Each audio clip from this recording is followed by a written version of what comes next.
नमस्कार, आप सबको आदर्श कंप्यूटर में स्वागत है। आज सीखते हैं हम लोग एमएस वर्ड के अंदर इंडियन फ्लैग तैयार करना। अगर एमएस वर्ड के अंदर अगर आप फ्लैग तैयार करना चाहते हैं तो कैसे तैयार करेंगे, चलिए हम ओपन करते हैं एमएस वर्ड। इसके लिए स्टार्ट पे क्लिक करते हैं। यहाँ पे माइक्रोसॉफ्ट वर्ड 2010 को सिंगल क्लिक करेंगे। आपके सामने एमएस वर्ड कुछ इस तरह से ओपन कर लिया जाएगा। यहाँ पे सबसे पहले आपको इंसर्ट मेनू में जाएंगे। इंसर्ट मेनू के अंदर आप शेप ऑप्शन को यूज करिएगा। तो देखिए हमने यहाँ पे इंसर्ट पे क्लिक करते हैं और इंसर्ट के अंदर शेप, और शेप के अंदर यहाँ पर इस वाले शेप को हमको क्रिएट करना है। तो इस वेव वाले शेप के ऊपर क्लिक करेंगे। माउस का लेफ्ट बटन क्लिक करके आप ऐसे ड्रॉ करिएगा। जैसे हमने ड्रॉ किया इस तरह का शेप बना। इसमें शेप आउटलाइन से इस आउटलाइन को थिकनेस को कम करेंगे। जैसे हमने इस पतले थिकनेस को ले लिया, उसके बाद आप यहाँ से सेम शेप आपको ड्रॉ करना है। तो यहाँ पे कीबोर्ड के कंट्रोल बटन दबा करके नीचे की तरफ ड्रॉ करेंगे। देखिए हमने यहाँ पे कीबोर्ड अपने को लाते हैं, यहाँ पर कंट्रोल बटन दबा लीजिए और कंट्रोल बटन दबा करके नीचे की तरफ ड्रॉ करते हैं तो इस तरह का सेम एक शेप और क्रिएट हो जाता है। अगेन आप कंट्रोल बटन दबा करके यहाँ पे ड्रॉ कर दिए। इस तरह से सेम शेप आपने 3 जनरेट किया। यहाँ पर इसको सेलेक्ट करके कलर फ्लैग के लिए जो होता है उसे हम डिसाइड करते हैं। जैसे इसमें ये कलर डाल दिया, इसके अंदर हम वाइट कलर को फिल कर लेते हैं और यहाँ पर हम ग्रीन कलर को फिल करते हैं, जो कि यहाँ से हमने कलर को फिल कर लिया। इन तीनों शेपों को एक साथ ग्रुप करेंगे। उसके लिए आप कीबोर्ड में शिफ्ट बटन दबा लीजिए और फिर इस पर क्लिक करेंगे। अगेन इस सेकंड वाले को क्लिक करेंगे, फिर थर्ड वाले पे क्लिक करेंगे, फिर फॉर्मेट मेनू के अंदर जा करके यहाँ पे ग्रुप ऑप्शन के द्वारा हम इसको ग्रुप कर लेंगे। अब इससे होता है क्या है कि कभी भी कहीं भी शेप मूव कराइएगा एक साथ मूव होंगे। साइज़ को छोटा बड़ा करिएगा तो एक साथ छोटा बड़ा होगा।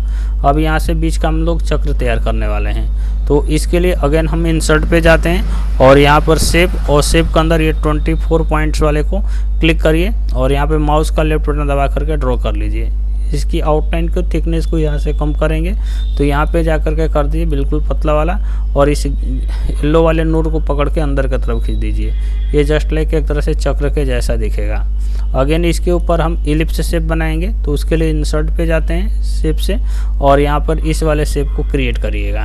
तो देखिए हमने इसको यूज किया और इसके ऊपर ऐसे ड्रॉ कर लेते हैं। ड्रॉ करने के बाद इसके अंदर कलर फिल किया गया है। ये कलर को हटाने के लिए आप इसे सेलेक्ट करके शेप फिल पे जाइए और यहाँ से कर दीजिए नो फिल। देखिए फिल किया गया कलर हट चुका है। अब यहाँ से इस शेप की एलिप्स की आउटलाइन के थिकनेस को कम कर लीजिए। तो देखिए हम यहाँ पे जाकर के बिल्कुल कम कर लेते हैं। अगेन आप शिफ्ट बटन कीबोर्ड में दबा करके इन दोनों को एक साथ सेलेक्ट करिए। शिफ्ट में दबाते हैं, इस गोले को क्लिक करते हैं और फिर आप यहाँ पे जाकर के ग्रुप कर दीजिए। अब ये देखिए दोनों शेप एक साथ ग्रुप में आ चुके हैं। अब इस शेप को इस फ्लैग के अंदर सेट करेंगे अपने हिसाब से साइज़ को सेट करके। देखिए इस तरह से हमने इसको बना लिया। अगेन हम यहाँ पे इस फ्लैग को स्टिक बनाते हैं। फ्लैग के लिए स्टिक बनाने के लिए इंसर्ट मेनू में जाएंगे, शेप, और शेप से इस रेक्टेंगल को लेकर के यहाँ पे माउस का लेफ्ट बटन दबा करके नीचे की तरफ ड्रॉ कर लीजिए। इस शेप के अंदर फिल किया गया कलर आप जो भी सेट करना चाहें यहाँ से कर लीजिए और आउटलाइन की थिकनेस को आप यहाँ से कम कर लीजिए। अगेन आप इसे अच्छी तरह से सेट कर लेंगे। अगेन हम यहाँ पर एक और शेप क्रिएट करते हैं, जो कि यहाँ से यहाँ पे गए और इसको लेकर के एक शेप ऐसे कुछ क्रिएट कर दीजिए। इसकी भी कलर को आप यहाँ से सेट करेंगे, आउटलाइन की थिकनेस को कम करेंगे। तो पहले हम आउटलाइन की थिकनेस को कम किया, फिर यहाँ से जो भी कलर डिसाइड करना चाहें वो कलर को आप यहाँ से सेट कर सकते हैं। अगेन आप इन सभी शेपों को एक साथ सेलेक्ट करेंगे। उसके लिए कीबोर्ड का शिफ्ट बटन दबा लीजिए और शिफ्ट बटन दबा करके एक एक करके आप इनके ऊपर क्लिक करते जाइए। ये सारे के सारे शेप एक साथ सेलेक्ट हो जाएंगे और यहाँ पे जा करके आप ग्रुप कर लेंगे। ये देखिए सारे के सारे शेप एक साथ ग्रुप हो गए हैं।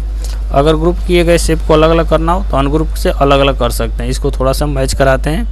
देखिए यहाँ पे इस तरह से हमने मैच कराया। फिर अगेन इन सभी शेपों को शिफ्ट बटन दबा करके आप सेलेक्ट कर लीजिए और यहाँ पे जा करके ग्रुप कर दीजिए। अब कहीं पे भी मूव कराएंगे एक साथ मूव किए जाएंगे। इसको स्टैंड होने के लिए एक अलग से शेप यहाँ पर हम क्रिएट करते हैं। तो इसके लिए शेप से आप यहाँ पे कुछ इस तरह का शेप को क्रिएट कर लीजिए। अगेन हम इसको यहाँ पे ले जाकर रखेंगे। इस स्टिक को ऊपर दिखाना है तो इसको सेलेक्ट करेंगे और यहाँ पे जाकर के ब्रिंग टू फ्रंट कर दीजिए, ये ऊपर आ जाएगा। तो देखिए इस तरह से दिख रहा है। इसका कलर यदि आप बदलना चाहें तो आप यहाँ पे जाकर के कलर जो भी सेट करना चाहें आप कर सकते हैं। इसकी आउटलाइन के थिकनेस को कम रखना है तो आप यहाँ पे जा करके इसकी विड्थ को कम कर लीजिए। अगेन आप कीबोर्ड में शिफ्ट बटन दबा करके सेलेक्ट करिए और यहाँ से ग्रुप कर लीजिए। तो देखिए ये दोनों को दोनों शेप एक साथ ग्रुप हो गए। जैसे हमने इसको इधर रख दिया, कीबोर्ड से कंट्रोल बटन दबा करके खींचेंगे तो एक इधर की तरफ शेप बन गया। और इसको आप इधर मूवमेंट कराना चाहें तो आप रोटेट में जाइए और यहाँ से कर दीजिए फ्लिप हॉरिजॉन्टल। तो देखिए इस तरह से रोटेट कर लिया गया। तो इस तरह से आप एक फ्लैग बनाना चाहें, इंडियन फ्लैग क्रिएट करना चाहें तो क्रिएट करने का काम हम लोग कर सकते हैं। ऐसे ट्रिक्स और कंप्यूटर एजुकेशनल वीडियो देखने के लिए हमारे चैनल को लाइक और सब्सक्राइब करना ना भूलें।